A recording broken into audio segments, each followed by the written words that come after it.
My life has been average at most. I lived in a family of 2 girls and 1 boy. There was my older sister, Jenny, me, and my younger brother, Alex. We had a typical childhood, I guess. Jenny was popular with her blonde hair, blue eyes, and skinny frame. Alex early on showed a penchant for sports and became the star athlete of the family. But myself, just like the rest of my life, was very average.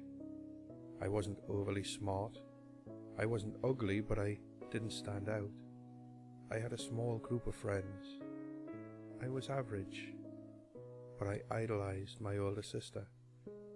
Jenny was everything I would never be.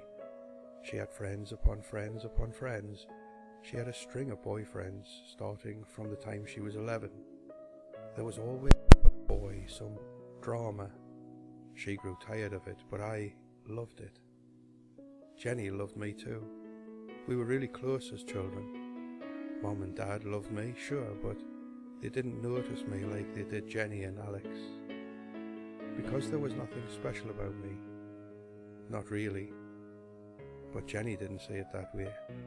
See, she paid attention to me. She gave me makeovers and taught me about makeup.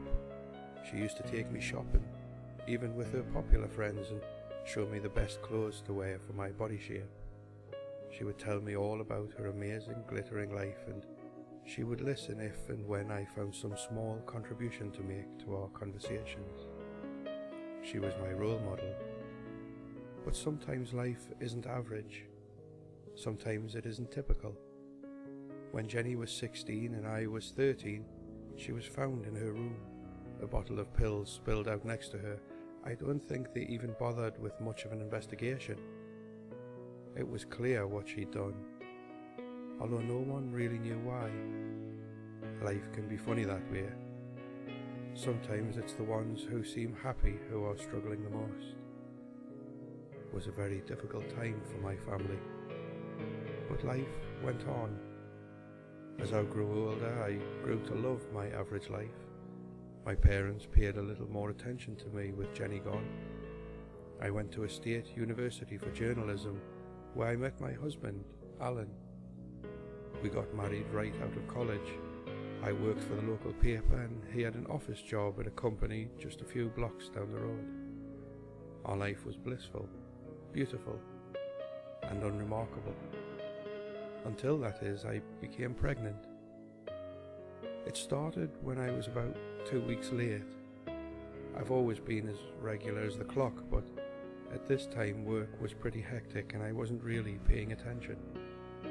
Then, one night, I had a terribly real, terribly strange dream. In the dream, I was in my old childhood room, sitting on the flower-patterned comforter on my twin-size bed, playing with a pacifier for God knows what reason. In walked Jenny. She came and climbed onto the bed. She was toying with an empty pill bottle. She looked into my eyes. I don't know why, but I woke up screaming.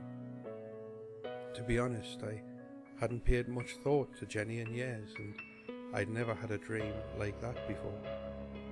My husband woke up to comfort me, but I was already on my way to the bathroom. I vomited into the toilet for about 20 minutes, thinking of missed periods, pill bottles, and Jenny. I took a pregnancy test that day. It came back positive. My husband and I were overjoyed. We celebrated with a nice dinner.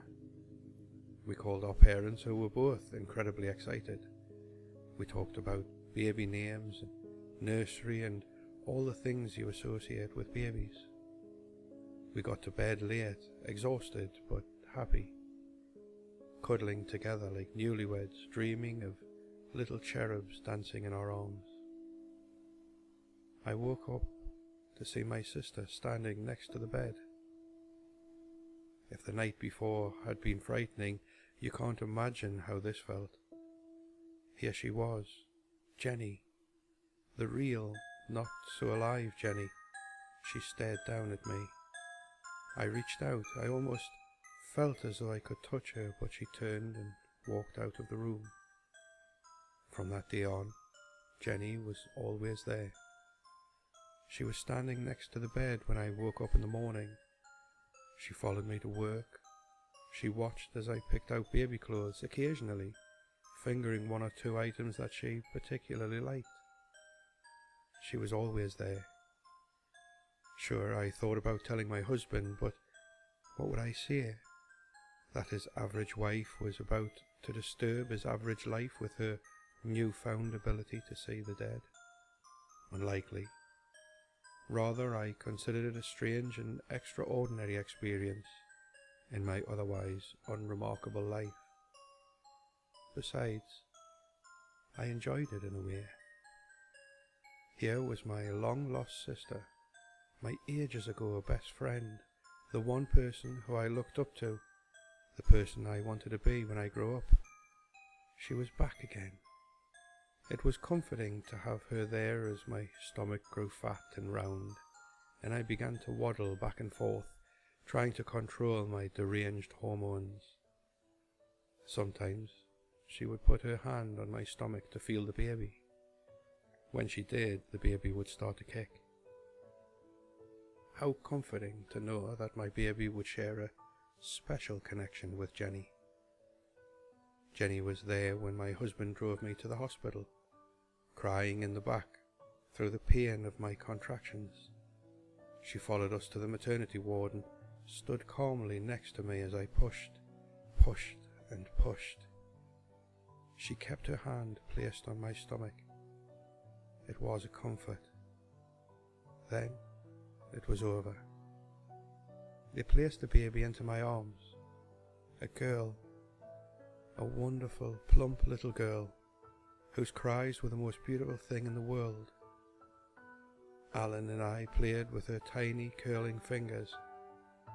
When I looked to the bedside, Jenny was gone. Now, don't misunderstand, I have always missed my sister. She was very important to me and I miss her still, but I was somewhat relieved to see her gone. I missed her, but she could never be part of my life again.